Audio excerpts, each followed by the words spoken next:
जय हिंद दोस्तों। आज का जो हमारा टॉपिक है वो है विकास एवं उग्रवाद के बीच संबंध। तो देखिए, आपके सिलेबस में ये लिखा हुआ है विकास एवं उग्रवाद के बीच संबंध, और इसको अगर दूसरे शब्दों में बोले या इसका पर्यायवाची है वो कहलाता है नक्सलवाद, या और इसको बोलते हैं दूसरे शब्दों में वामपंथी उग्रवाद। ठीक है ना। तो मतलब चाहे आपको बोले कि विकास एवं उग्रवाद के बीच संबंध, या नक्सलवाद बताओ, नक्सलवाद या फिर वामपंथी उग्रवादी, इन तीनों का मतलब एक ही होता है। तो देख लेते हैं इसके अंतर्गत कौन कौन से हम सब टॉपिक पढ़ेंगे। तो पहला पढ़ेंगे अर्थ, दूसरा स्वरूप देखेंगे, फिर देखेंगे कि भाई नक्सलवाद का विस्तार कहाँ तक है देश में। ठीक है। फिर इसके दुष्परिणाम, फिर कारण देख लेंगे कि क्या क्या कारण है नक्सलवाद के, और फिर दूर करने के प्रयास, जो कि बहुत इंपॉर्टेंट है, तो ये आपको देख। तो चलिए सबसे पहले देख लेते हैं अर्थ। अर्थ मतलब नक्सलवाद का या वामपंथी आंदोलन का, वामपंथी उग्रवाद का अर्थ क्या होता है। ठीक है। तो देखिए, जब हम नक्सलवाद की बात करते हैं तो ये क्या लिखा है, ये वामपंथी विचारधारा पर आधारित एक जन आंदोलन जो हिंसक क्रांति के द्वारा समता मूलक समाज की स्थापना करता है। देखिए इसमें क्या है, टोटल 4 वर्ड। एक है वामपंथी विचारधारा। देखिए सबसे पहले क्या होता है, वामपंथी विचारधारा का मतलब क्या होता है। देखिए ये जो कॉन्सेप्ट है वामपंथी विचारधारा, ये यूरोप में उत्पन्न होता है। जैसे मान लीजिए यूरोप में जो संसद होती है, तो ये क्या होता है, यहाँ पे मान लीजिए कि स्पीकर बैठा है। ठीक है। अब स्पीकर के एक तरफ होता है लेफ्ट, एक तरफ होता है राइट। ठीक है। तो जो जीत के आता है, जो सरकार बनाता है, तो वो सब राइट तरफ बैठते हैं, दाएं तरफ। तो इसको हम बोलते हैं दामपंथी, दामपंथी। ठीक है। दाएं तरफ बैठते हैं, राइट, इसको राइट विंग बोलते हैं। और जो हार जाता है या जो विरोधी पार्टी में रहता है, उसको हम लेफ्ट विंग कहते हैं, ये वामपंथी या लेफ्ट विंग। तो देखिए, जो स्पीकर के दाएं ओर, तो ये तो सरकार का संचालन करते हैं। ठीक है। और ये जो वामपंथी होते हैं, ये हमेशा सरकार की नीतियों का विरोध करते हैं। पर ये कहाँ बैठते थे, संसद में बैठते थे, यूरोप की संसद में। तो ये लेफ्ट विंग है ना। तो मतलब जब भी बोले लेफ्ट विंग, जब भी मैं बोलूँ लेफ्ट विंग या वामपंथी, तो आपको एक मतलब निकालना है कि वामपंथी का मतलब है कि वो ऐसी विचारधारा जो कि सत्तारूढ़ पार्टी या सरकार का विरोध करती है। मतलब कि सरकार के एंगेस्ट की जो विचारधारा कहलाती है, सरकार बोले कि ऐसा करना है, लेकिन वो बोले ऐसा नहीं करना है, सरकार की नीतियों, कानूनों, कार्यक्रमों, योजनाओं का जो विरोध करती है, वो कहलाती है आपकी दामपंथी विचारधारा या लेफ्ट विंग आइडियलिज्म इसको बोलते हैं। ओके। तो ये क्या है, ये वामपंथी विचार। अब स्वाभाविक सी बात है, जो नक्सलवाद है, ये नक्सलवाद सरकार कहती है, अब सरकार कहती है कि सरकार विकास करती है, यहाँ पे लिखा ना, ये देखिए, सरकार विकास करती है लेकिन ये उग्रवाद करते हैं। उग्रवाद यानी उस विकास को तोड़ देते हैं, मतलब सरकार जैसा चाहती है उसके विरोध में करते हैं। ठीक है ना। तो ये पहला हो गया वामपंथी विचारधारा। अब ये जन आंदोलन, जन आंदोलन का मतलब है कि ये एक समूह द्वारा किया जाता है। ये कोई एक दो या कोई पारिवारिक नहीं है, इसमें समूह है। मतलब बड़े बड़े गांव, बड़े बड़े शहर, एक एक पूरी विचारधारा से प्रभावित लोगों का एक बड़ा समूह जन समूह कहलाता है। ठीक है। अब इसमें तीसरा जो इम्पोर्टेंट, ये हिंसक। ठीक है ना। देखिए, सरकार का विरोध, सरकार की नीतियों का विरोध तो आम जनता भी करती है, हम आप भी करती है, लेकिन हमारा जो करने का तरीका होता है वो लोकतांत्रिक होता है। हम धरना धरना प्रदर्शन करते हैं, हम प्रार्थना याचना करते हैं, हम रिकॉल कर लेते हैं अपने प्रतिनिधि को। तो ये सब माध्यम जो होता है, असहयोग करते हैं। ठीक है। तो ये जो माध्यम है, ये सारे कहलाते हैं लोकतांत्रिक तरीके से सरकार की नीतियों का विरोध करना। लेकिन जो हिंसक तरीके से विरोध करते हैं, वो फिर आ जाते हैं आपके उग्रवाद में, नक्सलवाद में। ठीक है। तो ये फिर उसके बाद ये हिंसक द्वारा समता मूलक समाज की स्थापना। अब देखिए, ये समता मूलक समाज यहाँ पे इसलिए बोल रहा है, ये एक तरह से कह सकते हैं कि नक्सलवाद का उद्देश्य ही है समता मूलक समाज की स्थापना करना। क्यों? देखिए, नक्सलवाद तो उत्पन्न ही इसलिए होता है कि जो लोग नक्सलवादी घटना करते हैं, नक्सल नक्सल विचारधाराओं से ग्रसित होते हैं, या नक्सल संगठनों से जुड़े होते हैं, वो कहीं ना कहीं अपने को समाज से अलग मानते हैं, समाज से कमतर मानते हैं, या ये समझते हैं कि जो सरकार उनके लिए काम कर रही है वो सही नहीं है, सरकार उनके साथ पक्षपात करती है। मतलब वो अपने को आम जनता के बराबर, या सरकार के मतलब कि सरकार के मतलब अपने को सरकार के ये नहीं सोचते कि वो सरकार उनकी है, या सरकार ये नहीं समझते कि सरकार उनके लिए भी काम कर रही है। मतलब एक तरह से वो ना सरकार को मित्र नहीं समझते, वो सरकार को दुश्मन के रूप में देखते हैं। ठीक है ना। तो ये जो जन है, ये जो जन आंदोलन या ये जो जन समूह है, ये अपने आप को ना समाज से अलग का समझता है, और ये सोचता है कि अगर हम हिंसा करेंगे, तो हमें फिर सरकार में समाज में बराबरी का दर्जा मिल जाएगा, समता मूलक समाज की स्थापना हो जाएगी। तो ये था आपका वामपंथी उग्रवाद या नक्सलवाद इनका अर्थ। ठीक है, तो फिर से एक बार देख लीजिए, ये क्या है? वामपंथी विचारधारा पर आधारित एक जन आंदोलन जो हिंसक क्रांति के द्वारा समता मूलक समाज की स्थापना पर बल देता है। ठीक है, तो ये था आपका अर्थ। अब अगर इसके स्वरूप की बात करें, तो सबसे पहले अगर इसका हम स्वरूप देखें तो ये है आर्थिक विषमता और शोषण के विरुद्ध भूमिहीन हीनों द्वारा प्राण। अब देखिए एक्चुअली क्या है, हमेशा एक चीज याद रखिएगा दोस्तों, नक्सलवाद के मूल में है अर्थ, पैसा। क्योंकि नक्सलवाद उत्पन्न इसी विचारधारा के तहत होता है कि सरकार उनके संसाधनों को यूज करके एक विशेष वर्ग या अपने वर्ग को लाभ दे रही है, और जिनका संसाधन पर अधिकार है, जो उस क्षेत्र के लोग हैं, उनके साथ सरकार गलत कर रही है। ये विचारधारा होती है उनमें। मतलब कि अगर आर्थिक विषमता ना हो तो नक्सलवाद हो ही नहीं सकता। आप समझ रहे हैं ना? तो ये आर्थिक विषमता, और ये आर्थिक विषमता के साथ ये समझते हैं कि इनका आर्थिक शोषण भी हो रहा है। तो आर्थिक विषमता एवं शोषण के विरुद्ध ये भूमिहीन, क्या भूमिहीन मतलब वही है, आर्थिक रूप से असक्षम है, तो भूमिहीनों द्वारा उत्पन्न होता है। ठीक है, अब फिर एक सौ फिर है कालांतर में जनजाति असंतोष के अव्यक्त के रूप में जनजाति क्षेत्र में विस्तार। अब देखिए एक्चुअली हुआ क्या कि ये चीजें ना, देखिए अंग्रेजों के समय थी, ठीक है, तो अंग्रेजों के समय थी, तो अंग्रेजों के समय खूब सारे जनजातीय आंदोलन हुए, नागरिक आंदोलन भी हुए, किसान आंदोलन भी, जनजातीय आंदोलन हुए। लेकिन नागरिक आंदोलन और किसान आंदोलन या जो जन आंदोलन था, उसके द्वारा अपने सरकार अंग्रेजों की नीतियों का विरोध किया, अंग्रेजों को देश से भगा दिया, काम खत्म। लेकिन जो जनजाति आंदोलन थे, जनजाति आंदोलन, ये समझ ही नहीं पाए कि अंग्रेज बाहर के हैं। ये समझते थे कि जो हमारे विरुद्ध काम करेगा वो हमारा दुश्मन है। अब जब अंग्रेज चले गए, ठीक है, फिर हमारे देश की सरकार, हमारे देशों ने शासन किया। तो जब अंग्रेज चले गए तो शुरू शुरू देश आजाद हुआ, तो उन्होंने ना शुरुआती स्तर पर जनजातियों पर ध्यान नहीं दिया, क्योंकि करने को बहुत सारे काम थे। ठीक है, तो वहां तक वो पहुंचे नहीं। लेकिन जब धीरे धीरे विस्तार होना शुरू हुआ, ठीक है ना, तो फिर जब जनजातियों की भूमि का अधिग्रहण हो गया, या उनके क्षेत्र में कोई खनिज पदार्थ है, कोयला है, कोई और है, तांबा है, मैग्नीज है, कुछ भी, हमने उसका खनन करना शुरू कर दिया, ठीक है, उनके जंगलों को काटना शुरू कर दिया, तो उनको लगने लगा कि ये तो वही काम कर रहे हैं जो अंग्रेज करते थे। इसका मतलब है कि इनमें और अंग्रेजों में कोई अंतर नहीं है, तो हम जिस प्रकार का आंदोलन अंग्रेजों के साथ करते थे, वही आंदोलन हमें इनके साथ करना चाहिए, सरकार के साथ करना। तो इन्होंने ना सेम यही सोच करके, तो पहले जब अंग्रेजों के खिलाफ करते थे, तो हम कहते थे जनजातीय आंदोलन है, ये जनजाति अपने हक के लिए अंग्रेजों से लड़ाई लड़ रही है। लेकिन जब हमारे देश की सरकार के साथ करने लगी, तो हमने इसको नक्सली शब्द शब्द दे दिया, इसको हमने वामपंथी उग्रवाद वाला शब्द दे दिया। ठीक है ना, तो ये चीजें ना शुरू में थी, शुरू में जब देश आजाद हुआ, ये 1950 से लेकर 60-70 के दशक तक उतनी ज्यादा नहीं थी, लगभग ना के बराबर थी।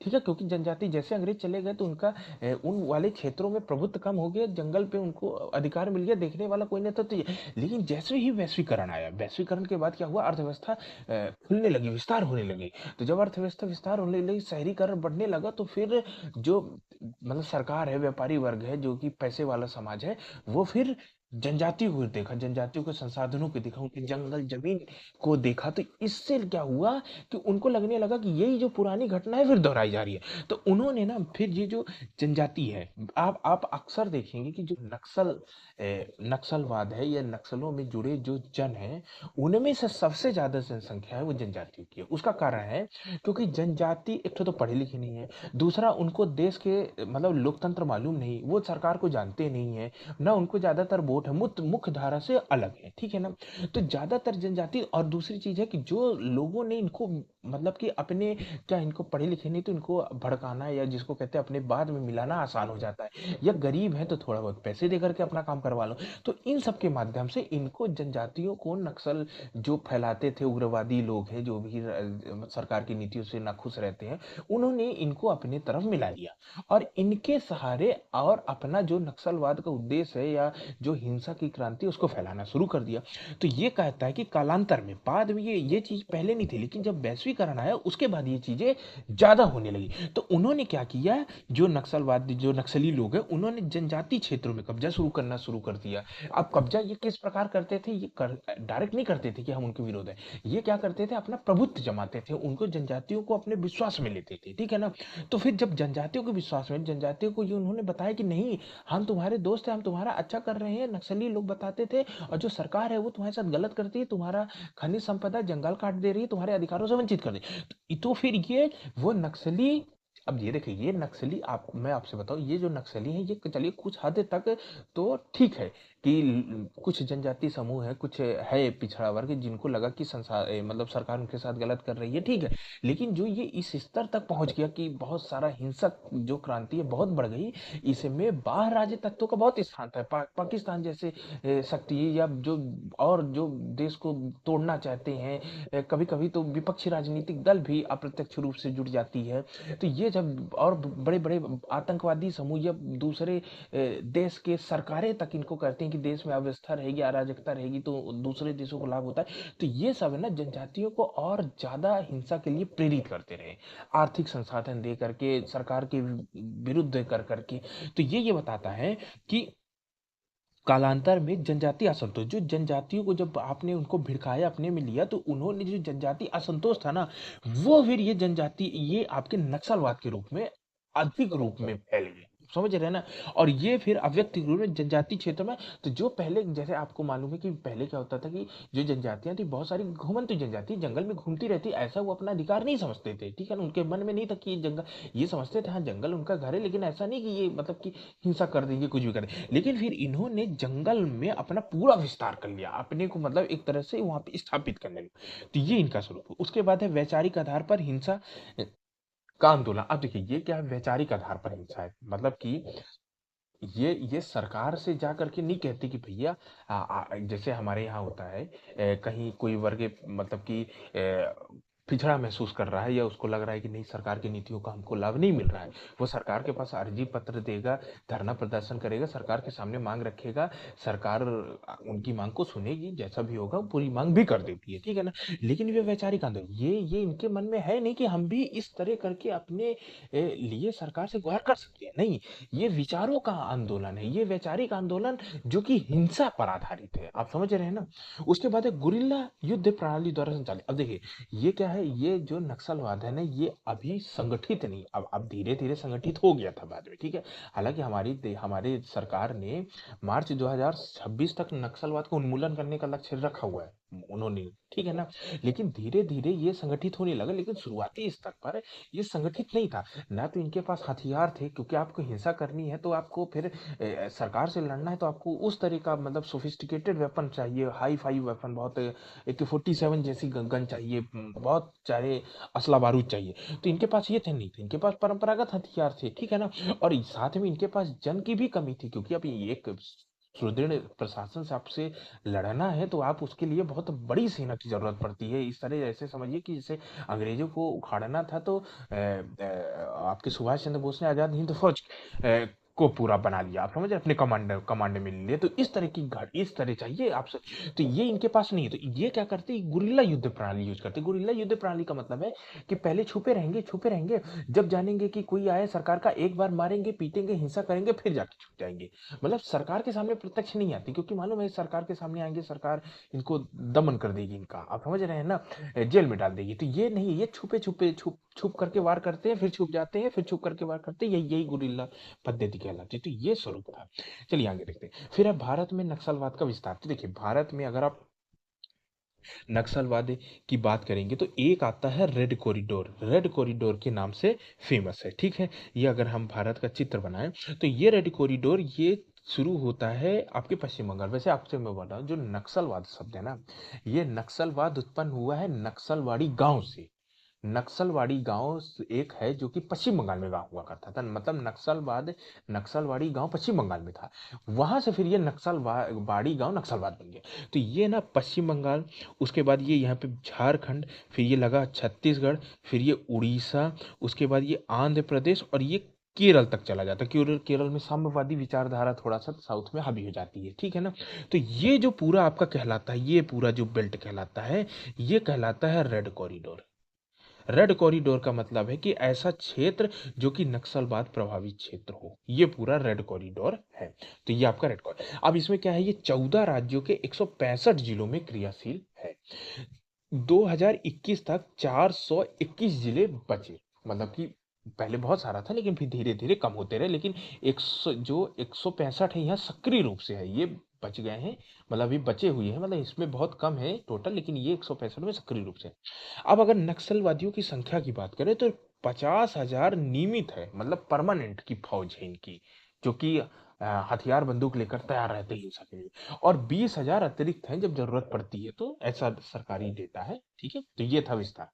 अब हम थोड़ा सा ना कुछ नक्सलवादी घटनाओं को देख लेते हैं, तो आपको समझ में आएगा कि उनकी विचारधारा किस प्रकार है, क्योंकि अगर हिंसा बहुत गंभीर होगी तो आप समझिए कि वो बहुत ज्यादा अपने को कटा महसूस कर रहे हैं, वो बहुत ज्यादा सरकार से नाराज है। ठीक है ना, तो अगर हम देखें तो सबसे पहले 2005 में 1,000 नक्सलियों द्वारा जहानाबाद बिहार जेल पर हमला करके नक्सली अजय कानू को छुड़ाकर फरार हो गए। मतलब सरकार ने अजय कानू को पकड़ लिया था। ठीक है, 1,000 लोग हैं, देख रहे संख्या, देख रहे हैं, 1,000 लोग, 1,000 बहुत बड़ी फौज होती है। 1,000 लोग आए, जहानाबाद जिहार बेल में घुसे, हमला किए और अजय कानू को छुड़ाकर भाग गए। ठीक है, उसके बाद 2009 में पश्चिम बंगाल में एक ट्रेन है, इसका नाम है भुवनेश्वर राजधानी एक्सप्रेस, इसको हाईजैक कर लिए, अपनी मांग को पूरी करनी, 5 घंटे तक रोक के रहे। ठीक है, उसके बाद 2010 में दंतेवाड़ा नक्सली हमले पे सीआरपीएफ के 76 जवानों की मृत्यु। देखिए, 76 जवानों की मृत्यु सीआरपीएफ के, दंतेवाड़ा की, छत्तीसगढ़ में। वो मैं बताऊंगा, सुकमा, दंतेवाड़ा, ये तो पूरा इलाका, बक्सर, ये तो पूरा इलाका ही नक्सल बहुत प्रभावित क्षेत्र है। तो ये आपका सीआरपीएफ के। उसके बाद 2013 में झीरम घाटी हमले में 27 लोग मारे गए, इसमें कांग्रेस नेता भी शामिल थे। उसके बाद अप्रैल 2023 में दंतेवाड़ा में फिर हमला हुआ और 10 जवान शहीद हुए। ठीक है, जनवरी 2024 में बीजापुर हमले में 3 जवान शहीद हुए। मतलब कि देख रहे हैं ना, इनमें अभी चलिए इतनी तो है कि मतलब आम जनता का ऐसे नरसंहार नहीं करते। अब ये सरकार को अपना दुश्मन समझते हैं, तो सरकारी ठिकानों पर, सरकारी पुलिस स्टेशन, ऐसे वादी एरिया पे हमला करते हैं। तो ये कुछ प्रमुख घटना आपको मैं बताता हूँ। ठीक है, अब चलिए देख लेते हैं कि वामपंथी उग्रवाद या के दुष्परिणाम क्या है। याद रखिएगा दोस्तों, वामपंथी उग्रवाद, नक्सलवाद, ये सब एक ही चीज है। ठीक है, तो वामपंथी उग्रवाद के दुष्परिणाम या नक्सलवाद के दुष्परिणाम, तो पहला है जान मान की हानि और भय का माहौल। सही बात है यार, पुलिस वालों को मार देते हैं, या फिर पुलिस वाले उनके नक्सलियों को ढेर कर देते हैं, तो दोनों तरफ से जान मान की हानि होती है, और पूरे जहां होती है घटना, भय का माहौल पूरे देश में हो जाता है। फिर है विकास दुष्प्रभावित। सही बात है, विकास दुष्प्रभावित होता है। ये क्या करते हैं, विकास पता चला सरकार ने रोड बनाई, सर बम लगा के उड़ा दिए, सरकार ने अस्पताल बनाए, स्कूल बनाए, बम लगा के उड़ा दिए, ये दुष्प्रभावित हो गया। वो ये समझते हैं हम सरकार की नीति को विरोध करेंगे बस। फिर कानून व्यवस्था की समस्या, सही है, कानून व्यवस्था की समस्या बनी रहती है, कहीं किसी को मार देना, कहीं भय का माहौल है। फिर अपराधियों, देश विरोधी शक्ति को, हाँ ये बहुत इंपॉर्टेंट है, याद रखिए। अब एक्चुअली क्या होता है ना, जब आपके, जैसे आपके देश में, जब आपके देश में ही आपका दुश्मन हो ना, तो जो बाहर की शक्तियां होती हैं उनको बड़ा फायदा होता है, उनको कुछ नहीं करना होता है। फिर आपके घर में घुस करके वो अराजकता या आपके देश विरोधी गतिविधियों नहीं करते, पैसा भिजवा देते हैं। अब पैसा भिजवा दिए, बढ़ावा दे दिए, हो गया। आपके अब क्या है ना, सरकार कोई आतंकवादी हो तो भाई उसको गोली मार दे, बहुत कड़ा एक्शन ले ले, और यूएनओ में जाकर के हंगामा करे, वैश्विक पटल में अपनी बात रखे। लेकिन आपके घर में ही जब आपका लोग कर रहा है, तो आप जाकर के बाहर क्या करोगे, कितना ढिंडोरा पीटोगे, है ना। तो इससे क्या होता है, जो अपराधियों है और जो देश विरोधी शक्ति हैं, जैसे कई सारे पाकिस्तान आतंकवादी संगठन है, तो उस तरह लोगों को बढ़ावा मिल जाता है। फिर है सामुदायिक सौहार्दता कमजोर। सही बात है यार, अब जैसे मान लीजिए कहीं नक्सली घटना है, तो सौहार्दता मतलब कम्युनिटी के बीच में प्रेम, आप लगाव है, वो कमजोर रहता है। फिर देश की एकता और अखंडता को खतरा है, ये क्या है ना, ये उग्रवादी है। उग्रवादी धीरे धीरे अलगाववादी बन जाता है। अलगाववादी का मतलब होता है जो देश से अपने को अलग करना चाहता है। जम्मू कश्मीर पहले नॉर्थ ईस्ट राज्य में अलगाववाद चलता है, हमारे यहाँ उग्रवाद है। उग्रवाद का मतलब है उग्र, उग्र मतलब है कि हम हिंसा करके अपनी मांग पूरी करेंगे, ये होता है उग्रवाद। समझ गए ना। फिर ये उग्रवाद अगर फैला तो ये अलगाववाद में बढ़ जाता है, जब बहुत समय तक उनकी मांग नहीं मानी जाएगी, उनका दमन करेंगे, फिर धीरे धीरे अलगाववाद हो जाता है, फिर बहुत ज़्यादा स्थितियाँ खराब हो जाती हैं। फिर है देश की अंतर्राष्ट्रीय छवि। सही बात है, अब छवि बोलेंगे कि यार बताओ कैसा देश है, इतना कमजोर देश, अपने यहाँ की घटनाओं को रोक नहीं जाते, उसके पुलिस वालों को मार देते हैं, पुलिस वाले जब असुरक्षित हैं, तो बताओ जनता कितनी सुरक्षित होगी। तो इस तरह करके बेइज्जती होती है। ठीक है, तो ये थे आपके दुश्मन। अब कारण जान लेते हैं। देखिए, कारण जानना इंपॉर्टेंट है, क्योंकि आप जब कारण समझ लेंगे ना, तो आपको प्रयास बहुत जल्दी समझ में आ जाएगा, क्योंकि कारण को हटाना ही प्रयास कहलाता है। ठीक है, तो पहला है आपका अन्यायपूर्ण कृषक संरचना और आर्थिक विषमता। देखिए ये बहुत अन्यायपूर्ण कृषक संरचना। अब देखिए, अन्यायपूर्ण कृषक संरचना से मतलब है कि जो कृषक कृषक यानी किसानों की जो संरचना है, जैसे कि गाँव होता है, ठीक है? अब गाँव में पहले के समय में बता रहा हूँ, अभी भी कुछ है, कुछ हद तक है। गाँवों में ना 1 या 2 बड़े जमींदार होते थे, अब पूरा गाँव उसकी ज़मीन में मज़दूरी करता था। आप समझ रहे हैं? मतलब एक गाँव में एक बड़ा जमींदार, पूरे गाँव की ज़मीन उसकी, पूरा गाँव उसकी ज़मीन में खेती करेगा, उसके बाद उसको अनाज देगा, मेहनत वो करेगा, खाने तक को उसको नहीं मिलता था। अब उसके दिमाग में ये आता है कि भैया मैं मेहनत मैं करता हूँ, उसके बाद मैं पूरा अनाज दे देता हूँ जमींदार को, वो सिर्फ मेरे को खाने को देता है, तो मेरे को समझ ये नहीं आता कि भैया इसको इतना बड़ा बनाया कौन? ये खुद क्यों नहीं कर लेता फिर? जब हम अपनी मेहनत करते हैं तो ये ज़मीन ऐसा क्यों इसके नाम है? ऐसा क्या लिखा है? आप समझ रहे हैं ना? तो ये उसको ना इससे भेदभाव समझ में आता है कि नहीं यार, ये जो बड़े हैं ना, ये बड़े अपने आप को अलग समझ रखे हैं। ये जो सरकार है ये इनका समर्थन करती है। ये जो दोषपूर्ण कृषक संरचना इसको हटाओ। फिर बाद में आपको जानो भूमि अनुदान आंदोलन खूब शुरू हुए थे, समझ गए? तो ये जो इनकी मतलब विचारधारा रही है, ये कारण बन गए। फिर इसी से आर्थिक विषमता आ जाती है।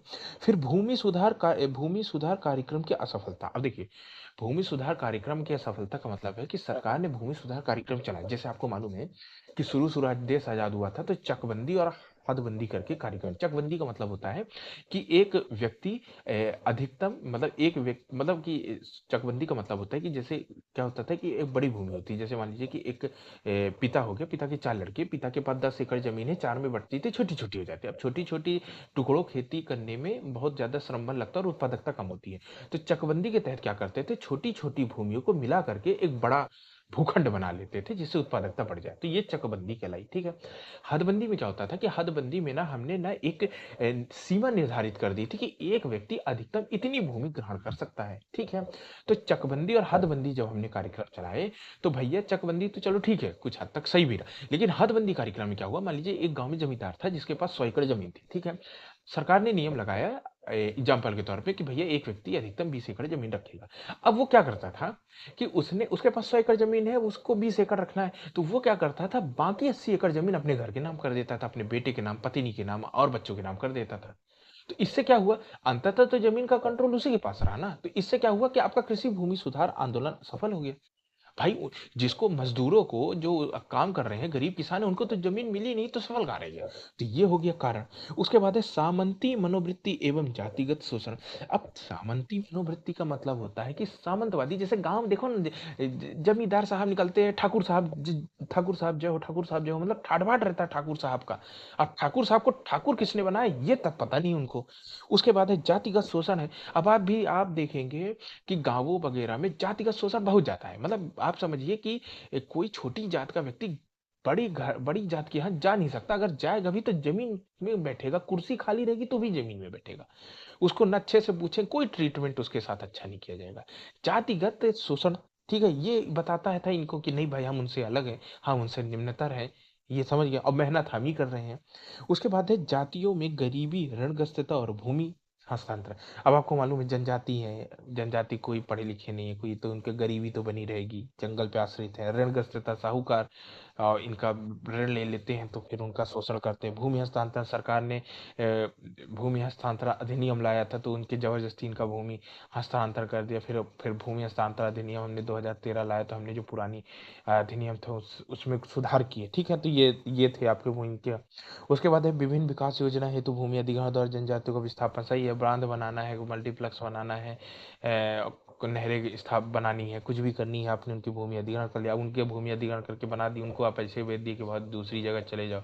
उनका पैसा भी चला गया, उनकी आजीविका भी चली गई, उनको कुछ मिला भी नहीं, उनका जल जंगल जमीन का अधिकार भी चला गया, ठीक है? तो ये हो गया। फिर आप उनके जंगलों में आके खनिज संपदा का दोहन कर लिया, उनको कुछ मिला ही नहीं, ठीक है? उसके बाद है पांचवी अनुसूची, पेशा वन अधिकार अधिनियम आदि का समुचित क्रियान्वयन की कमी। अब सही बात है, पांचवी अनुसूची जो अनुसूचित क्षेत्र का प्रावधान करता है, पेशा, जनजाति कानून है, वन अधिकार, ये बने अच्छे हैं, जनजातियों के उत्थान के लिए बनी है, बहुत फायदा है, लेकिन इनका क्रियान्वयन होता कहाँ है सरकार के तहत, ठीक है? तो ये थे आपके प्रमुख कारण। तो ये देखिए, ये जो लिखा है ना, अन्यायपूर्ण कृषि संरचना, इसके तहत आपके ये जो आपका अन्यायपूर्ण कृषि वाला भूमि सुधार और ये सामंती मनोवृत्ति, ठीक है ना? तो ये जो आप कर रही है, ये नक्सलवादी क्षेत्र के उद्भव का प्रमुख कारण रही है, ठीक है। बाकी और फिर ये पुराने कारण प्रमुख कारण रहे, बाकी फिर ये अब बाद के कारण रहे। तो चलिए आगे देखते हैं। फिर उसके बाद भ्रष्टाचार तथा प्रशासन, आम जनता के बीच बढ़ती दूरी। अब सही बात है, भ्रष्टाचार।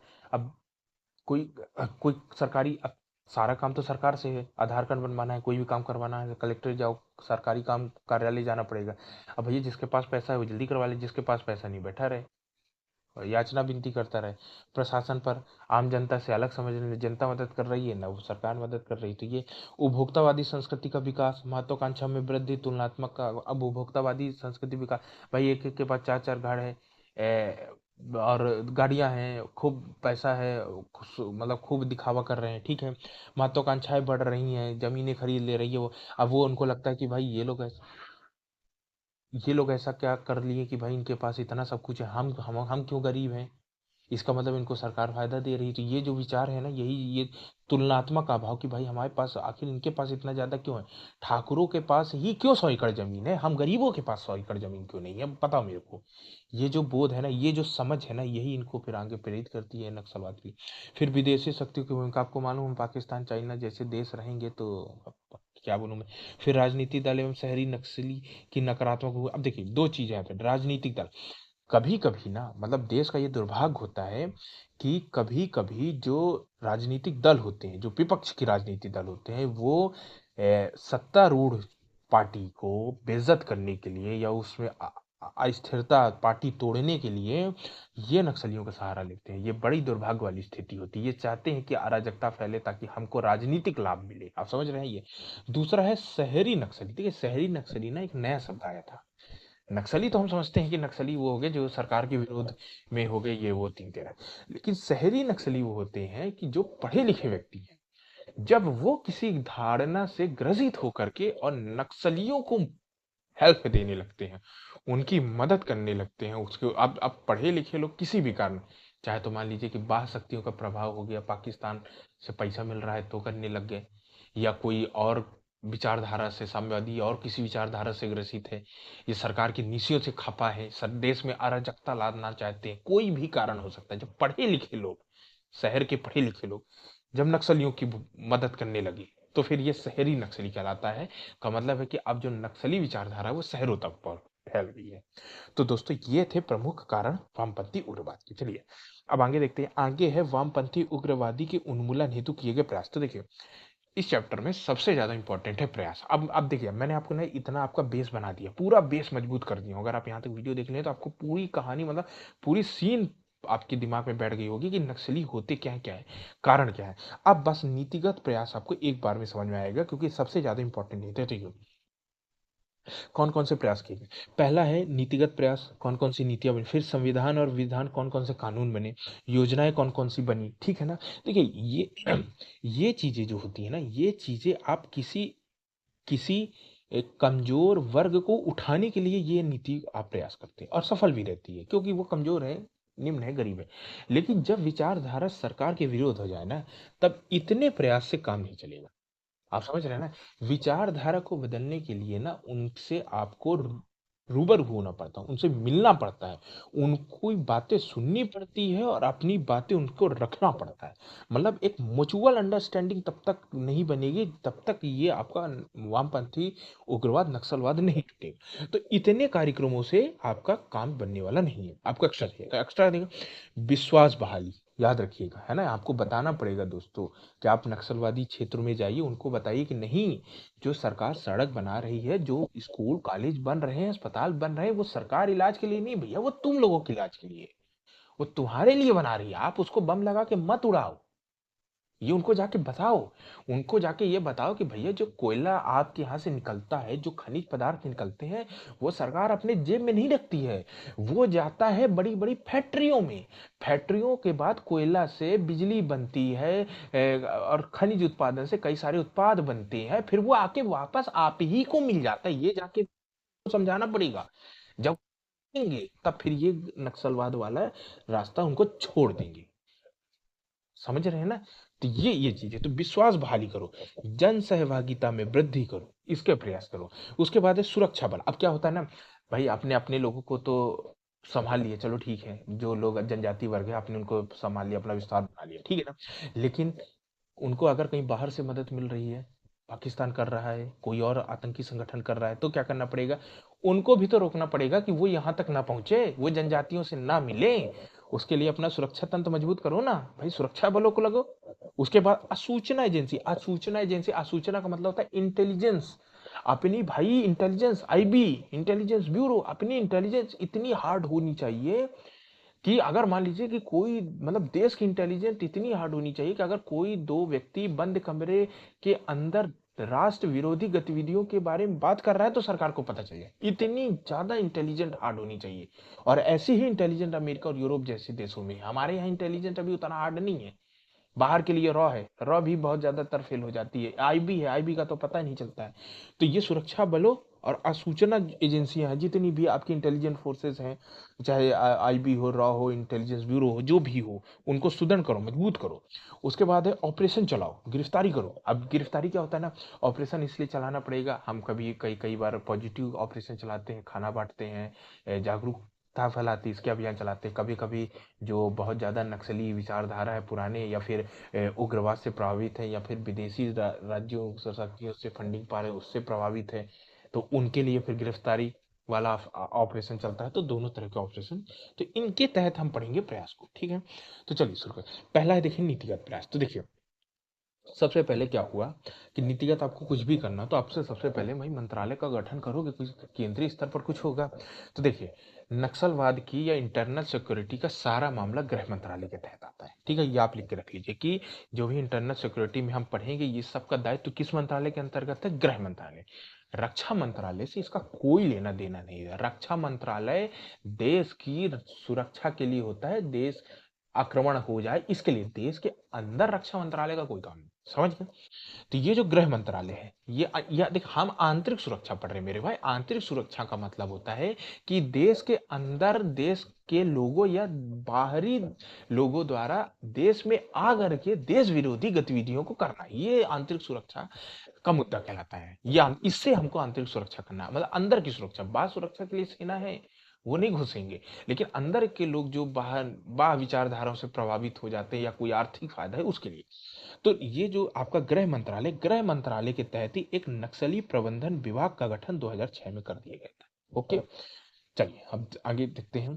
तो ये आपका हो गया। अब नीतिगत प्रयास में सरकार ने सबसे पहले, भारत सरकार ने नक्सलवाद पर 2014 में एक नीति बनाई। ओके, 2014 में नक्सलवाद की एक नीति बनी। इसके चार आयाम थे, चार डायमेंशन थे। पहला पहला आयाम था सुरक्षा। भाई सबसे पहले ना आपको अपने देश की सुरक्षा, इंटरनल सिक्योरिटी के लिए सुरक्षा करनी पड़ेगी। जिस रेड, जैसे रेड कॉरिडोर है तो रेड कॉरिडोर में रहने वाले लोगों की सुरक्षा, साथ में ये सुरक्षा करनी पड़ेगी कि उनको बहला फुसला के, डरा धमका के, कोई आर्थिक लाभ न ले दे करके उनको नक्सल गतिविधियों में शामिल न किया जाए, तो इसके लिए उन लोगों की सुरक्षा, ठीक है।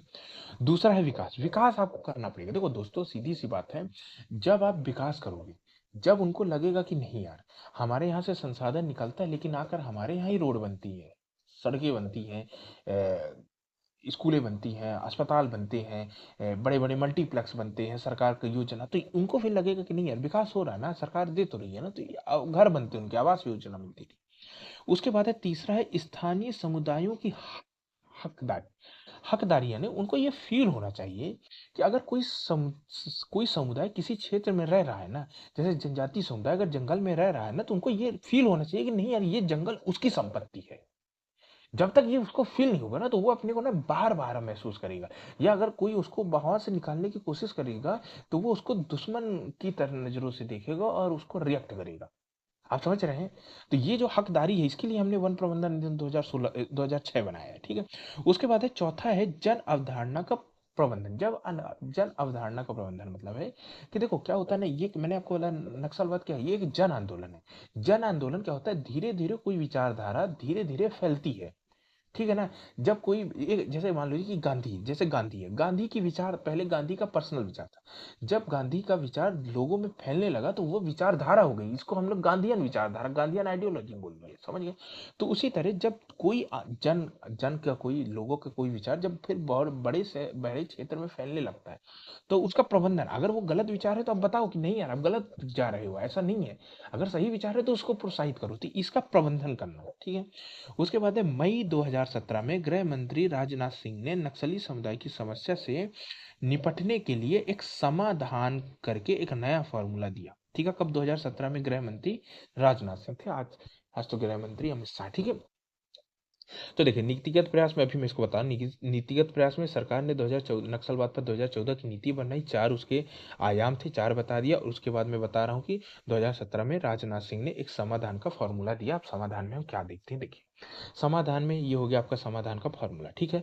एस मतलब स्मार्ट लीडरशिप, ठीक है। मतलब स्मार्ट लीडरशिप की वहाँ का जो भी क्षेत्रीय आपका जो भी जैसे विधायक है, एमएलए है, जो भी क्षेत्रीय नेता टाइप का है ना, आप उसको लीडरशिप दो, उसका नेतृत्व बोलो। और वो क्योंकि देखो किसी भी क्षेत्र में ना उसका जो वहाँ का स्थानीय प्रतिनिधि होता है ना, उसकी बहुत पकड़ होती है, क्योंकि उसकी स्थानीय जनता ने उसको वोट देकर के जिताया। वो हर हर को जानता है, हर एक व्यक्ति को जानता है, ठीक है ना। तो स्मार्ट लीडरशिप कर। उसके बाद है एग्रेसिव स्ट्रेटेजी। एग्रेसिव स्ट्रेटेजी का मतलब होता है कि जब भी कोई ऐसी घटना होती है, हिंसक घटना कि सीआरपीएफ के जवानों को मार दिया ना, तो आप फिर कड़ा दमन करो, क्योंकि उनके उनके अंदर भी ये जब तक ये भय नहीं होगा, जब तक मतलब कि नक्सलियों के अंदर जब तक ये भय नहीं होगा कि अगर हम सरकार को नुकसान पहुंचाएंगे तो सरकार हमें भी उखाड़ देगी, समझ रहे हैं ना आप। विकास कार्यक्रम द्वारा मतलब कि एक तरह से नक्सलवाद को खत्म करने के लिए आपको दो रूपों में काम करना पड़ेगा, दो स्ट्रेटेजी अपनाना पड़ेगा। पहली विकास की नीति, विकास की नीति, आप रोड बनाओ, सड़क बनवाओ, आवास योजना दो, पैसा दो, सब दो। दूसरी भय की नीति, भय की नीति में आप उसका दमन भी करो, क्योंकि आप पैसा देते रहोगे, दमन नहीं करोगे तो फिर वो उसको वो समझेंगे नहीं कि ये सरकार उनके हक के लिए काम कर रही है, ठीक है ना। तो ये तो एग्रेसिव स्ट्रेटेजी। उसके बाद है मोटिवेशन एंड ट्रेनिंग। भाई आप उनको मोटिवेट करो, उनको, अब वो आर्थिक रूप से गरीब है, प्रशिक्षण दो, अपना रोजगार खोलें, ठीक है। उसके बाद है एक्शनेबल इंटेलिजेंट, जो आपकी अपनी सूचना तंत्र है इंटेलिजेंट, उसको मजबूत करो, ठीक है। उसके बाद है डैशबोर्ड बेस्ड की performance indicator and resource area. अब जैसे जो भी आप काम करते हैं किसी स्थानीय क्षेत्र में, ठीक है ना, तो आप वहाँ के इंडिकेटर देखते रहें कि जो काम हो रहा है वो आपके आशा अनुसार हो रहा है कि नहीं, उसका डैशबोर्ड तैयार रखें, डेटा तैयार रखें, ठीक है। उसके बाद है हार्नेसिंग टेक्नोलॉजी, मतलब कि जो भी टेक्नोलॉजी आपको लगती है कि यूज करनी चाहिए, आप उस टेक्नोलॉजी का यूज करें, ठीक है। अब सर्वे करवाइए आप, गांव गांव जा करके, मतलब कि सरकारी योजनाओं का टीवी मतलब स्थापित कीजिए, रेडियो वोट देने के लिए प्रमोट करिए, शिक्षा को डिजिटल करिए, ये सब मतलब उनको टेक्नोलॉजी से जोड़ो। जब उनको टेक्नोलॉजी से जोड़ोगे तो फिर ये उनके हाथ में, वही है ना कि उनके हाथ में, नक्सली बच्चों के हाथ में आप किताब दे दो तो उनके हाथ में बंदूक नहीं आएगी। आप वहाँ के नक्सलियों के किसान के हाथ में उनको जमीन और फावड़ा ट्रैक्टर दे दो तो वो फिर बंदूक नहीं रखेंगे, ठीक है ना। तो ये हो गया। उसके बाद है action plan for each threat. Each threat मतलब खतरा, मतलब कोई भी अगर खतरा आता है तो आपके पास प्लान होनी चाहिए, आप खतरा के लिए प्लान बनाए। उसके बाद है नो एक्शन टू फाइनेंसिंग। अब सही बात है, आप हमेशा याद रखिएगा, आप अगर नक्सलवादी को खत्म करना चाहते हैं, नक्सलवादी को खत्म करना चाहते हैं, तो आप उनका पैसा बंद कर दो। पैसा, अब देखो कोई भी चाहिए, बंदूक चाहिए, गोला चाहिए, कुछ भी चाहिए, पैसा चाहिए, सबके लिए पैसा चाहिए। पैसा दो ही तरीके से मिलता है, या तो वहाँ के स्थानीय लोग मिला करके पैसा, या तो उनको कहीं बाहर पाकिस्तान आतंकी संगठन देता है। स्थानीय लोगों के पास मेरे भैया कभी इतना पैसा नहीं होगा कि वो AK-47 बड़ी बड़ी बंदूकें, राइफल, मिसाइल खरीद लें। वैसे ही गरीब है, इनको पैसा मिलता है बाहर से, बाहर से फंडिंग होती है, एनजीओ के माध्यम से और कोई और माध्यम से, मनी लॉन्ड्रिंग के माध्यम से, ठीक है ना। इन सब को बंद कर दो, नक्सलवाद खत्म हो जाए, ठीक है। तो ये था जो राजनाथ सिंह ने आपको समाधान योजना दी थी। तो ये थे आपके नीतिगत प्रयास। अब देखते हैं संवैधानिक और वैधानिक प्रयास। तो देखिए संविधान में तो वैसा लिखेगा नहीं ना कि आप नक्सलवाद को खत्म करना है, क्योंकि जब आया था तो वो फिर मतलब संविधान में विकासात्मक चीजें लिखी जाती है या फिर समाज में प्रथाएं चलती है, ये तो टेम्परेरी चीज है, ठीक है। पहला ये आता है कि आईपीसी, जो पहला इंडियन पेनल कोड था, और सीआरपीसी क्रिमिनल प्रोसीजर एक्ट, ठीक है, के प्रावधान, और यूएपी, यूपी यानी unlawful unlawful activities prevention act, ठीक है ना, 1967 के प्रावधान बनाए गए, ठीक है। उसके बाद 2006 में वन अधिकार अधिनियम बनाया गया, उनको कई सारे छूट दी गई, लाभ दिए गए। फिर 2006 में झारखंड और छत्तीसगढ़ में नए राज्यों के रूप में गठन। चलिए कि आपको मालूम है झारखंड ये बहुत ज़्यादा जनजाति बहुल्य देश है, संथाल है, बैगा है, मुंडा है, ठीक है। उसके बाद है छत्तीसगढ़, छत्तीसगढ़ में भी खूब सारे हैं, कोल है, भारिया है, मुंडा है, बहुत सारी जनजातियाँ, ठीक है। तो हमने इनको जनजातियों को विकास के लिए अलग राज्यों का गठन कर दिया। फिर 2013 में लार आया, LAR, लार।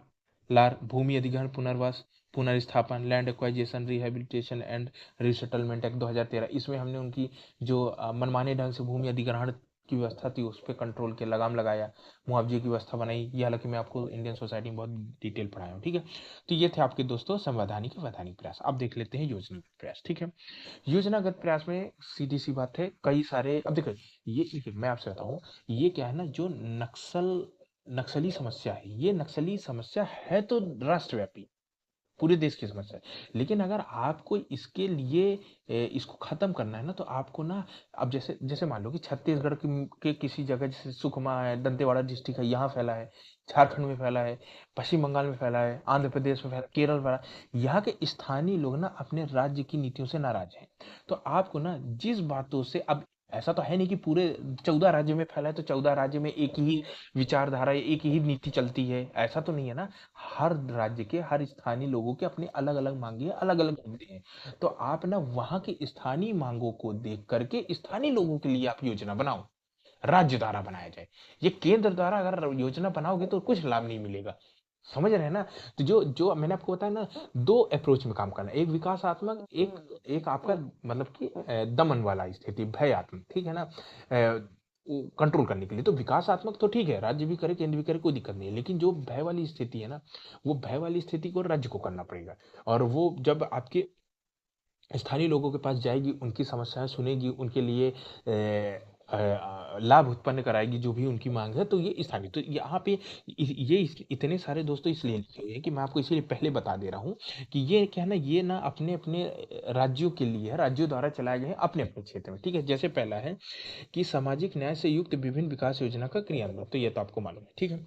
उसके बाद अगला है आपका कि नक्सली क्षेत्र में विशेष विकास योजनाओं का क्रियान्वयन। अब ये जो आपका इतने पॉइंट हैं, ये बता रहा है कि ये विकास योजनाएं चलाई गई हैं नक्सली क्षेत्रों में। तो ये नक्सली क्षेत्रों में विशेष विकास योजनाएं, अब कौन कौन सी? 2017 में पिछड़ा क्षेत्र अनुदान फंड, जो क्षेत्र पिछड़े हैं उनके लिए पैसा दो, ठीक है। 2011 में प्रधानमंत्री ग्राम विकास फेलोशिप कार्यक्रम, गांव के विकास के लिए प्रधानमंत्री ने पैसे। फिर 2012 में सुरक्षा संबंधी व्यय योजना। अब ये अब आपको मालूम है पुलिस के, CRPF के ऊपर अटैक है, थाने में अटैक करे, तो भाई अब सरकार इनको भी तो, डिफेंस फोर्सेस को भी तो मजबूत करो। तो उनके लिए सुरक्षा के लिए जितने भी व्यय हैं, पुलिस हेतु, आर्मी हेतु, जो भी है, आर्मी CRPF के जवान, तो उनके लिए।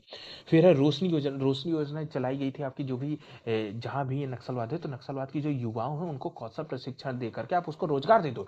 रोजगार दे दोगे, उसके पास पैसा आ जाएगा, वो घर परिवार वाला जाएगा, छोड़ देगा। वो गरीब, वो जब अपने को गरीब महसूस नहीं करेगा, वंचना का शिकार नहीं समझेगा अपने को, तो क्यों करेगा, बंदूक उठाएगा। तो ये आपके रोशनी योजना हो गई।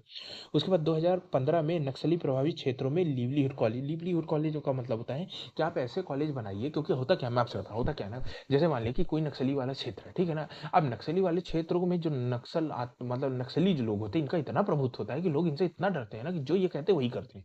तो मान लीजिए कि कोई पढ़ा लिखा व्यक्ति है, कॉलेज जाने लगा ना, कॉलेज जाके उठवा लेंगे, गोली मार देंगे, ऐसी वाली स्थिति रहती है। तो हमने फिर लिवलीहुड कॉलेज की, भाई तो कोई बात नहीं, कॉलेज में ही आवास बना दो, वहीं पढ़ के बैठ पढ़ेगा, ठीक है। फिर 2016 में विशेष संरचना, ये इंफ्रास्ट्रक्चर डेवलपमेंट के लिए था। फिर 2021 में नक्सली क्षेत्रों में 17,600 किलोमीटर की सड़कों की मंजूरी, वही विकासात्मक काम कार्यक्रम। फिर दूरसंचार सुविधा थी, दूरसंचार सुविधा की व्यवस्था, वित्तीय समावेशन हेतु डाकघर, ATM, बैंक शाखा। हाँ भाई, जब आप विकास कार्यक्रम करोगे तो सीधी सी बात है, उनको लाभ मिलेगा। नक्सली क्षेत्रों में एकलव्य आवासीय विद्यालयों को, और फिर सुरक्षित पुलिस स्टेशन करने, तो ये सब जो आपके नक्सली क्षेत्रों के लिए, ये इतने आपके विशेष कार्यक्रम चलाए। तो ये था आपकी योजना। अब देखते हैं विश्वास बहाली और जन सहभागिता में वृद्धि के लिए कैसे प्रयास कीजिए। मतलब अब मैंने आपको बताया है, नक्सली समस्या दूर करनी है तो आपको स्थानीय लोगों से मिलना पड़ेगा, उनसे बात करनी पड़ेगी, ठीक है। तो सीधी-सी बात है, आपको क्या करना है, सबसे पहले नक्सलियों से जाओ बात करो। जो भी वहाँ का स्थानीय प्रतिनिधि है, एमपी है, एमएलए है, कोई नेता है, बड़ा आदमी है, सबको भेजो, उनकी बातें सुने, उनको नहीं मारेंगे। मारते किसको हैं? पुलिस वालों को मारते, मारते किसके? सीआरपीएफ को मारते कौन? जो बाहर से आया है, उसको मारते हैं। चाहे वहाँ के स्थानीय लोगों को नहीं मारते, ठीक है? उनको भेजो, वो बातचीत करेंगे, उनकी बात लाओ, सरकार के सामने रखो, आगे को बात हो। फिर आत्मसमर्पण, सह पुनर्वास की नीति। अब आत्मसमर्पण देखो, कोई व्यक्ति जब अपराध की दुनिया में चला जाता है, जैसे नक्सली है, कई सारे युवाओं को अपने नक्सली नक्सली लोगों ने युवाओं को नक्सलवाद में ढकेल दिया, ठीक है? अब उन्होंने गन तो उठा लिया है, ठीक है? अब आप उनको ये बोलोगे जाकर के कि भाई तुम गन उठाए हो, तुम आत्मसमर्पण करोगे, हम पकड़ेंगे, 10 साल की सजा होगी। भैया वो डर जाएगा, कभी बंदूक नहीं छोड़ेगा। उसको बोलो कोई बात नहीं, तुमसे गलती हो गई, तुम आओ आत्मसमर्पण करो, सरकार तुम्हें माफ कर देगी। अब यही एक तरीका होगा। अगर हीनस क्राइम नहीं किया है, कि 100-200 मर्डर किया है, तो फिर उसको तो फांसी दे दो, वो नहीं कहता। लेकिन कोई नया नया आया है, नौसिखिया है, या फिर युवा है, छोटा है, बच्चा है, तो इसको आपको यही तो आत्मसमर्पण वाली आप नीति अपनाओ। उसके बाद है उसको वहां से आओ, हटाओ, दूसरी जगह ला दो, क्योंकि जब तक वो वहीं पे रहेगा तो वहाँ के जो नक्सली हैं वो उनको बार बार उसको टॉर्चर करेंगे कि नहीं तू आ, बंदूक उठा, सरकार के खिलाफ काम कर। लेकिन जब उसको आके आप दूसरी जगह भेज दोगे, वो अपने काम में लग जाएगा, नौकरी वोकरी दे दो तो बंद हो जाए। फिर है 1.5 से 2.5 लाख रुपए प्रति नक्सली तत्काल अनुदान। अब भैया स्वाभाविक सी बात है, वो बंदूक उठा रहे हैं, क्यों उठा रहे हैं? कि भैया सरकार हमको ना नौकरी देती, ना पानी, ना खर्चा, कुछ नहीं, जो भी जंगल वंगल का बन है सब वो ले जाती है, ये होती है। भैया हमने 1.5 से 2.5 लाख रुपए पैसा दे दी, क्या दिक्कत है? खाने के लो पैसा, खरीद के खाओ, बंदूक बस मत उठाना। जितना भी है, बल्कि तुमको जबरदस्ती करते हैं, आके थाने में बताओ, हम अगले दिन कार्रवाई करेंगे, गिरफ्तारी होगी, ठीक है? तो ये हो गया। फिर 4,000 रुपये प्रतिमाह वजीफा वजीफा खर्चा, ठीक है? तो ये हो गया। उसके बाद एक कौशल प्रशिक्षण रोजगार दो। फिर है नक्सली हिंसा से पीड़ित लोगों को 3 लाख रुपए की वित्तीय। अब होता क्या है, मैं आपसे बताऊं कि जैसे ना मान लीजिए कि नक्सली एरिया है, जैसे मान लीजिए दंतेवाड़ा डिस्ट्रिक्ट है, सुकमा डिस्ट्रिक्ट है, छत्तीसगढ़, ठीक है? अब ये डिस्ट्रिक्ट, पूरा डिस्ट्रिक्ट नक्सलवादी प्रभावित है। अब यहाँ पे मान लीजिए कि कोई चाहता है, कोई देशभक्त है, देश प्रेमी है, वो चाहता है कि हम इन नक्सलियों से मतलब कि दूर रहें, इनकी विचारों में ना आए। तो ये लोग फिर नक्सली जो उग्रवादी हैं, ये फिर उनके घर वालों को मार देते हैं, डरा धमका करके। तो ये जब ऐसी घटना हो जाती है, तो फिर ये लोग डर के मारे, भय के कारण फिर उनकी मतलब बाहरी रूप से उनका समर्थन देते हैं, आप समझ रहे हैं? तो अगर कुछ ऐसी घटना होती है उनके घर में, मारा, उनको 3 लाख रुपए वित्तीय सहायता दी जाए, ठीक है? ये होगा। उसके बाद है सामुदायिक पुलिसिंग, नागरिक कार्य एवं कार्यक्रम। अब देखिए, यहाँ पे लिखा है सामुदायिक पुलिसिंग। अब देखिए, सामुदायिक पुलिसिंग से मतलब है आपका कि जैसे मान लीजिए कि जो समुदाय हो गया, ठीक है ना? तो अब अब उनको ये बोलो आपको कि सुरक्षा बलों के साथ आप ना, जैसे मान लीजिए कि हमारी सुरक्षा वाली पुलिस हो गई, जैसे सीआरपीएफ है, ठीक है? अब सीआरपीएफ आपको मालूम है कि ये मतलब मुंह अपना कवर किए रहते हैं, ठीक है ना? तो इनको कुछ नहीं करना, आप इनको इनका आप चेहरा खुलवा दो, ठीक है? जब आप ये चेहरा खुलवा दोगे, तो अब देखिए, कोई जैसे मान लो कि एक थाना हो गया, 100 सीआरपीएफ के जवान है, ठीक है? अब आपने उनका चेहरा खोल दिया ना, तो अब अभी तक जब चेहरा बंद रहता था, तो नक्सली नक्सली जो है ना, वो सीआरपीएफ के जवान या जो भी पुलिस वाला है, उसको ये समझता था कि ये सरकार का आदमी है, उसको व्यक्ति नहीं मानता था, उसको ऐसे ऐसे समझो कि ये सरकार का रोबोट टाइप का समझता था, ठीक है ना? लेकिन जब आप उसको चेहरा खुलवा दिए, ठीक है? जब चेहरा खुलवा दिए, तो नक्सली पहचानने लग गया कि ये फलाने साहब है, ये दरोगा साहब है, ये वो है, ये वो है। अब सोचो, जब वो उसको पहचानने लगेगा, ठीक है? जब वो उसको पहचानने लगेगा, तो वो कई बार उसको देखेगा, ठीक है? जब वो उसको देखेगा, तो वो दोनों में क्या होगा ना, आई कांटेक्ट होगा, दोनों एक दूसरे के मतलब एक तरह से अप्रत्यक्ष रूप से ही, लेकिन दोनों का ना इंटरेक्शन होगा, अंतर संबंध स्थापित हो। उससे क्या होता है ना, जो पुलिस वाला है वो भी नक्सली को समझेगा, नक्सली भी पुलिस वाला को समझेगा। इससे क्या होता है, इससे मतलब कि जब भावनाओं का आदान प्रदान होता है ना, तो हिंसा हीनस नहीं होती है। फिर जो आपकी प्रतिक्रिया है ना, वो फिर बातचीत में आ जाती है, ना कि हिंसात्मक हो जाती है, आप समझ रहे हैं ना? तो हमने फिर ये सामुदायिक पुलिसिंग वाला कार्यक्रम शुरू किया कि नहीं, आप सबका चेहरा खोलो, और जो पुलिस वाले हैं वो आम जनता के बीच में जाए, हमेशा ऐसे मतलब कि अपने आप को अलग ना समझे, जिसको हम लोग कहते हैं कि पब्लिक पुलिस रिलेशनशिप अच्छा करो। तो ये वाला ये कार्यक्रम, इसका उद्देश्य भी बताया कि क्या है, सुरक्षा बलों का मामूली मानवीय चेहरे का प्रदर्शन करना। फिर है मीडिया योजना। अब देखो, मीडिया योजना ये भी बहुत अच्छा कार्य है। इसमें क्या हुआ कि इसमें क्या होता है कि जैसे मान लीजिए कि जैसे नक्सलवादी है, नक्सलवादी क्षेत्र है, वो लोग समझते हैं कि सरकार उनके साथ गलत करती है, उनके अधिकारों को उनके स्थानीय खनिज पदार्थ है, उनको ले जाती है, जंगल काट के ले जाती है, उनको कोई फ़ायदा नहीं मिलता। आप ना एक पिक्चर बनाओ, ठीक है? खूब बनी हुई है पिक्चर इसमें, जैसे एक बैंडिट क्वीन करके बनी हुई है, उसके बाद खूब नक्सलियों पे पिक्चर बनी है। तो ये पिक्चर बनाओ, आप पिक्चर बना के दिखवाओ कि उसमें वो बताएगा कि हाँ देखो तुम्हारे यहाँ से कोयला खाना था, ये कोयला गया है, फिर वो मतलब पावर हाउस में वहाँ पे बिजली बनी है, वही बिजली तुम्हारे घर में आ रही है। कोयला ज़रूर जाता है लेकिन आती बिजली है। ये जो तुम्हारे यहाँ से लकड़ी गई है, ये अनाज गया है, ये वो गया है, ये तुम्ही को आ रहा है। जब ये तुमको बताओगे ना, तो उनको फिर पूरी कहानी समझ में आएगी कि अच्छा हाँ यार ये है। उनको वो पक्ष भी दिखाओ कि पाकिस्तान कैसे तोड़ता है। ये मतलब आप समझ रहे हैं ना, उनके दिमाग में पूरा जागरूकता डालो। तो ये बताया भी कि राजीव कुमार द्वारा प्रत्यावर्तन द होम कमिंग नामक फ़िल्म बनाई है, तो आप फ़िल्म बनाइए, टीवी पे पिक्चर बनाइए, तो ये इस तरह के माध्यम। उसके बाद है 2021 में सहाय योजना, सहाय यानी sports action towarding harnessing aspiring to India, मतलब कि जो वहाँ के यूथ हैं उनमें आपका स्पोर्ट खेल कूद को बढ़ावा देने के लिए है। झारखंड द्वारा नक्सली प्रभावित क्षेत्रों में इस योजना का की शुरुआत की गई, ठीक है। तो ये था आपका कैसे विश्वास बहाली और जन सहभागिता, ताकि लोग आपस में मिल सके, ये इसके माध्यम से प्रयास था। अब अगला देखते हैं सुरक्षा बलों और आसूचना एजेंसियों को कैसे आपको मजबूत करना है, ठीक है। सुरक्षा बलों को तो आपको मजबूत करना ही पड़ेगा, ठीक है। अब इसके लिए हमने क्या किया कि सीआरपीएफ के 116 बटालियन, जिसमें 9 कोरबा, देखिए कोरबा बटालियन जो होती है ना, कोरबा बटालियन जैसे आपको मालूम है कि जैसे कि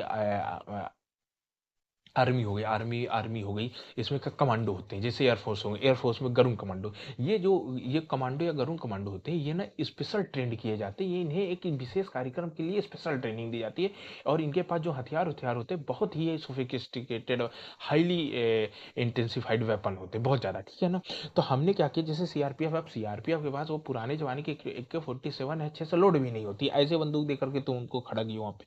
तो हमने क्या किया कि जो सीआरपीएफ के 116 बटालियन था, उसमें से 9 कोरबा बटालियन की तैनाती कर दी, मतलब 116 9 कोरबा बटालियन बिल्कुल स्पेशल ट्रेंड है, ये आर्मी जैसे ट्रेन तैनाती करी। इसके अलावा 5 आईटीबीपी के भी की तैनाती हमने, मतलब सुरक्षा तंत्र को मजबूत किया, तैनाती करी। फिर है कोया, कोमा कमांडो, कोमा कमांडो, ये कोमा एक जनजाति है। कोमा कमांडो हमने, अब देखो आप एक बात बताओ कि जैसे मान लो कि नक्सली प्रभावित क्षेत्र है, सुकमा, दंतेवाड़ा ऐसे डिस्ट्रिक्ट हैं, ठीक है। तो अगर आप ये करो कि वहाँ के जो युवा हैं आप उनको ही भर्ती कर दो पुलिस में, सीआरपीएफ में। अब जब मेरी बात सुनना, अब ये बताओ, जब आप वहीं के लड़के जो वहाँ के युवा है जब वो पुलिस में भर्ती हो जाएंगे, ठीक है। अब होगा क्या, अब देखो, अब ये होगा कि वहाँ की जब पुलिस में होगा तो उनको, पुलिस को भी पता चलेगा कि सॉरी, वो जब पुलिस बन के जाएंगे तो वो पुलिस के रूप में भी काम करेंगे और वहाँ के स्थानीय लोग में भी काम करेंगे। तो जो आपका भी हिंसा होती है, अब खुद सोचो ना कि उसके घर का ही व्यक्ति नक्सली क्षेत्र काम में जुड़ा हुआ है, नक्सलवाद को फैला रहा है, और उसी का एक भाई पुलिस में है, तो दोनों के बीच में बात होगी ना कि क्यों कर रहा है ऐसा, ये वो तीन, तब वो अपनी बात समझाएगा, ये अपनी बात समझाएगा कि हमारे साथ गलत हुआ है। तो इससे क्या होती है, इससे क्या होता है, म्यूचुअल अंडरस्टैंडिंग बनती है, समझ रहे हैं। और साथ ही जब उनको रोजगार मिलेगा तो गरीबी खत्म होगी, जागरूकता फैलेगी, ठीक है। तो ये स्पेशल स्पेशल स्पेशल टास्क है, स्पेशल टास्क फोर्स ग्राउंड 1989 का गठन किया। फिर 2008 में छत्तीसगढ़ में अलग अलग जिलों में उस जिले के लोकल लोगों को जिला रिसर्च गार्ड, मतलब वही जो वहाँ की सुरक्षा एजेंसी है, तो उसका गठन किया। फिर बस्तर बटालियन, बस्तर क्षेत्र में अलग से हमने बटालियन की तैनाती कर दी। तो इस तरह हमने अपने सुरक्षा बलों को मजबूत किया। अब अगला दे देते हैं विभिन्न ऑपरेशन और गिरफ्तारी। तो देखो 2021 में छत्तीसगढ़ में ऑपरेशन मानसून चला गया, खूब गिरफ्तारियां हुई। उसके बाद है पुणे, पुणे पुलिस द्वारा 2018 में 6 बुद्धिजीवियों को गिरफ्तार किया गया जिन पर नक्सलियों की मदद करने का आरोप था। और यहीं से ये लिखा है ना अर्बन नक्सलवाद, ये अर्बन नक्सलवाद का आपका कॉन्सेप्ट यहीं से आया था, जब पढ़े लिखे लोग नक्सलियों की मदद करे तो ये आ गया। तो इनकी गिरफ्तारी हुई थी। फिर 2020 में लोन और बर्राटू अभियान, अब ये लोन और बर्राटू ये छत्तीसगढ़ी भाषा का शब्द है, ये लिखा ना छत्तीसगढ़ सरकार द्वारा, इसको मतलब हिंदी में इसको बोलते हैं घर वापसी अभियान, लोन और बर्राटू अभियान। तो ये अभियान चलाया गया, ठीक है ना, छत्तीसगढ़ी भाषा में। उसके बाद है अप्रैल 2024 में बीजापुर में 9 नक्सली को ढेर कर दिया गया। फिर 2022 में नक्सलवाद से निपटने हेतु सीआरपीएफ द्वारा फॉरवर्ड ऑपरेटिव बेस, ये फॉरवर्ड ऑपरेटिव का बेस होता है कि जैसे मान लीजिए कि इनका ये बेस हो गया, ठीक है, और यहाँ पे मान लीजिए जंगल है, तो ये जंगलों के बीच में छुपे छुपे बेस बना लेते हैं। फॉरवर्ड मतलब आगे आकर के अपने बेस स्थापित करना, तो इसको कहलाते हैं फॉरवर्ड बेस। तो ये जंगलों के बीच में बेस इन्होंने स्थापित किया थे, ठीक है। तो ये थे आपके तो दोस्तों इसी के साथ ही यह आपका जो चैप्टर है उग्रवाद मतलब नक्सलवाद या आपको विकास एवं उग्रवाद के बीच संबंध जो भी है, तो ये वाला आपका चैप्टर समाप्त होता है। और मैं उम्मीद करता हूँ दोस्तों कि मैं आपको समझाने में पूरी तरह सफल रहा हूँ। और अगर आपको वीडियो पसंद आए तो वीडियो को लाइक कीजिए और चैनल को सब्सक्राइब करिए। जय हिंद दोस्तों।